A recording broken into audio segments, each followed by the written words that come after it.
Arsenal siap naikkan gaji Bukayo Saka. Penampilan apik Bukayo Saka di Arsenal membuatnya bakal mendapat ganjaran manis. Gajinya siap dinaikkan 4 kali lipat. Dilansir The Sun, Arsenal siap menaikkan gaji Bukayo Saka. Hal itu juga untuk mengantisipasi ketertarikan klub lain kepada gelandang berusia 20 tahun itu. Dalam kontraknya saat ini, Bukayo Saka cuma digaji 30.000 pounds per pekan atau sekitar 565,5 juta rupiah, salah satu yang paling kecil. Nantinya, Arsenal siap menggajinya sebesar 125.000 pounds per pekan atau sekitar 2,3 miliar, naik 4 kali lipat. Perwakilan Bukayo Saka kabarnya juga sudah diberitahu untuk segera berdiskusi dengan Arsenal. Jika deal, maka pemain 20 tahun itu bakal naik gaji. Imbalan kenaikan gaji diberikan setelah Bukayo Saka bisa tampil konsisten di Arsenal. Sejak dipercaya masuk tim inti pada musim 2019-2020, pemuda Inggris itu terus memperlihatkan perkembangannya. Di musim 2019-2020, Bukayo Saka bisa membuat 4 gol dari 38 penampilan. Semusim berselang, ia menaikkan catatan golnya menjadi 7 gol dari 46 penampilan. Di musim 2021-2022, performa Bukayo Saka makin gila. Ia sudah bikin 10 gol dari 33 laga. Dengan gol terakhir dicetak pada akhir pekan lalu saat menjadi penentu kemenangan Arsenal atas Aston Villa dengan skor 1-0. Berkat penampilan apiknya di Arsenal, Bukayo Saka juga menjadi langganan timnas Inggris sejak 2020. Ia kini sudah punya 14 caps dan bikin 4 gol. Terakhir, manajer Gareth Southgate kembali memanggilnya untuk menjalani laga persahabatan pekan depan. Arteta bakal jadi manajer sukses di Arsenal. Mikel Arteta membawa Arsenal bangkit dari keterpurukan. Manajer Spanyol itu diyakini bakal meraih kesuksesan bersama The Gunners di musim depan. Arteta sudah membesut Arsenal sejak 2019 menggantikan Unai Emery. Pelatih 31 tahun itu sejauh ini sudah menghadirkan trofi 1 Piala FA ke Emirates Stadium. Ex-kapten Arsenal tersebut kini berupaya membawa meriam London kembali ke Liga Champions. Arsenal sudah tak lagi bermain di sana selama 5 musim beruntun. Peluang Arsenal merebut tiket ke Liga Champions masih terbuka lebar. Arsenal menempati posisi keempat klasemen Liga Inggris 2021-2022 hingga pekan ke-30. Pencapaian tersebut bisa dibilang luar biasa. Mengingat Arsenal tampil buruk pada awal Premier League, The Gunners sempat mendekam di dasar klasemen, hingga akhirnya bangkit dan bersaing di papan atas. Mikel Arteta menjadi sosok yang paling disorot atas pencapaian Arsenal. Pujian diberikan kepada ex-asisten pelatih Manchester City tersebut. Salah satunya datang dari Gabriel Martinelli. Bintang muda Arsenal itu tidak hanya memuji kemampuan manajerial Arteta, tapi juga pendekatan sang pelatih kepada anak-anak asuhnya. Martinelli percaya Arteta bakal menjadi manajer sukses di masa depan. Dia ada di sana untuk mendukung saya ketika saya cedera. Dia sudah menjadi pelatih yang hebat, yang bekerja memikirkan setiap apa sepak bola modern. Memberi kami nasihat bagus, kata Martinelli dikutip dari Daily Mail. Dia juga orang yang baik, selalu memperlakukan orang dengan baik. Saya merasa Arteta akan menjadi salah satu pelatih dengan banyak gelar atas namanya dan menorehkan tempat dalam sejarah sepak bola, ujarnya soal Mikel Arteta. Jersey baru kandang Arsenal bocor. Bocoran terbaru dari jersey kandang raksasa Premier League Arsenal untuk musim 2022-2023 akhirnya muncul di dunia maya. Tampaknya, desain inilah yang benar-benar dipilih oleh The Gunners untuk jersey mereka musim depan. Menukil dari Footy Headlines, jersey kandang Arsenal musim depan akan menggunakan desain klasik dengan warna merah kombinasi putih khas klub London Utara tersebut. Jersey terbaru Arsenal ini rencananya akan mulai dirilis ke pasaran pada Mei 2022 mendatang.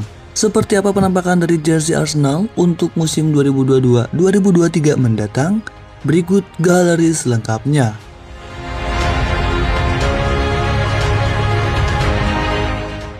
Posisi favorit Gabriel Martinelli.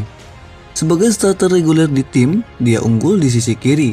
Ada banyak diskusi tentang di mana dia paling cocok atau di mana dia mungkin akan main. Tetapi berbicara kepada Globo Sport karena dia bertujuan untuk melakukan debut seniornya untuk Brazil selama jeda internasional, dia mengungkapkan bahwa dia lebih suka berada di kiri. Saya lebih suka bermain di sisi, khususnya sisi kiri katanya. Tapi saya juga suka banyak masuk ke dalam kotak penalti dengan kesempatan untuk menyelesaikannya. Jadi, jika bola dibiarkan, saya akan berada dalam kondisi yang baik untuk mencetak gol. Saya juga bisa bermain di sisi kanan, tetapi posisi favorit saya adalah di sayap kiri, menyusup dan sedekat mungkin dengan gawang. Salah satu aspek yang paling menyenangkan musim ini adalah menyaksikan Martinelli mengembangkan permainannya hampir setiap minggu. Dia berlatih, mengatur kecepatannya, menyempurnakan sentuhan pertamanya dan menyempurnakan teknik dribblingnya. Ini adalah hal yang sudah bagus dan membuatnya lebih baik lagi. Kecerdasan taktis seperti itu dibumbui dengan kecepatan dan tak terduga membuatnya cocok untuk sisi kiri serangan. Akan ada saat-saat di mana dia bermain di tengah, dan ada ciri-ciri pasti dari dirinya yang sesuai dengan peran itu. Tetapi untuk saat ini tidak ada alasan untuk memperbaiki apa yang tidak rusak. Perkembangannya berjalan dengan baik. Kami memiliki masa depan di depan kami. Tambahnya, jika kami mempertahankan tim ini, kami bisa berjuang untuk gelar di musim berikutnya. Kami akan berjuang untuk itu. Thomas Partey, the next Patrick Vieira. Cara Vieira menguasai bola, bahkan ketika bola itu tampak di luar jangkauannya atau tertangkap di bawah kaki, tercermin bahwa itu adalah Thomas Partey. Partey, seperti Vieira, memiliki kaki yang sangat cepat di area yang sempit, mampu mengambil bola sebersih dia bisa menyodoknya melewatinya. Ini semua adalah bagian dari permainan lini tengah yang luar biasa yang ditampilkan setiap minggu. Ini adalah konsistensi dari penampilannya. Itulah alasan untuk kesamaan yang jelas dengan salah satu kapten sepak bola Inggris terbesar yang pernah ada. Namun, kesamaan Partey dengan Vieira tidak terjadi lebih awal. Padahal, garis-garis keagungannya telah dipamerkan sepanjang waktunya di London Utara. Partey tidak dengan tingkat konsistensi yang diinginkan.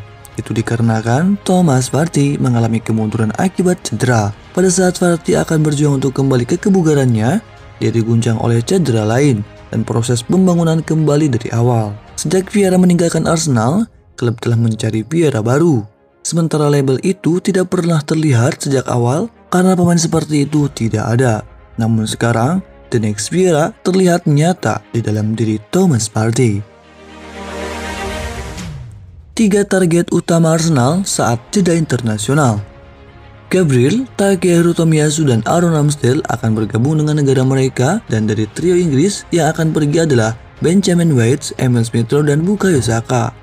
Mikel Arteta tidak akan memimpin pertandingan Liga Premier hingga 4 April ketika timnya menghadapi Crystal Palace di Selhurst Park, yang baru-baru ini merayakan kemajuan ke semifinal Piala FA di bawah Patrick Vieira yang legendaris. Tapi sementara Vieira akan memiliki kontingen yang lebih besar dari skuadnya yang tersedia selama istirahat, Arteta hanya memiliki 2 penjaga gawang, 1 bek tengah, dan 2 striker selain mereka yang cedera.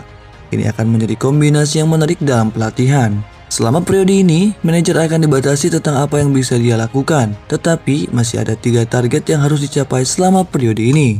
Dapatkan Takeru Tomiyasu. Tomiyasu telah lama mengalami masalah betis yang mengganggu selama beberapa minggu terakhir, absen dalam 7 pertandingan Liga Premier, yang telah memberikan Cedric perjalanan terpanjang di tim sejak bergabung dengan klub. Sementara pemain berusia 30 tahun itu telah melakukannya dengan baik. Kebutuhan akan kualitas yang mendalam dan jaminan pertahanan yang lebih besar akan meningkat seiring dengan semakin banyaknya jadwal pertandingan dan pertandingan besar yang menunggu. Jadi, diharapkan keajaiban tanpa pertandingan ini akan cukup untuk mendapatkan performa baiknya untuk Takeru Tomiyasu. Arteta mengatakan dia dekat dengan kami sebelum kemenangan Aston Villa. Jadi, harapannya dia tidak akan terlalu jauh di belakang.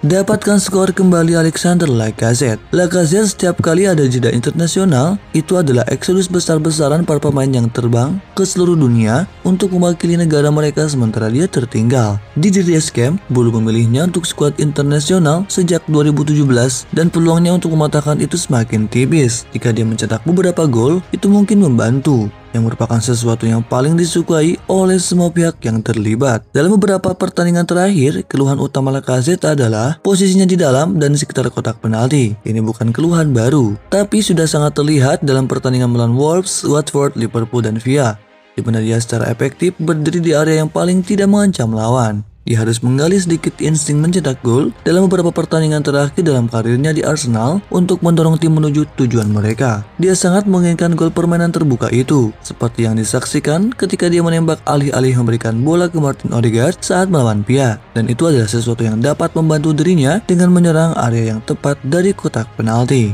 pertahankan semangat di perkemahan. Jelas, ada sesuatu yang sangat positif di dalam dan di sekitar London kali ini, karena persatuan ditransmisikan di lapangan dan kepada para penggemar setiap minggu.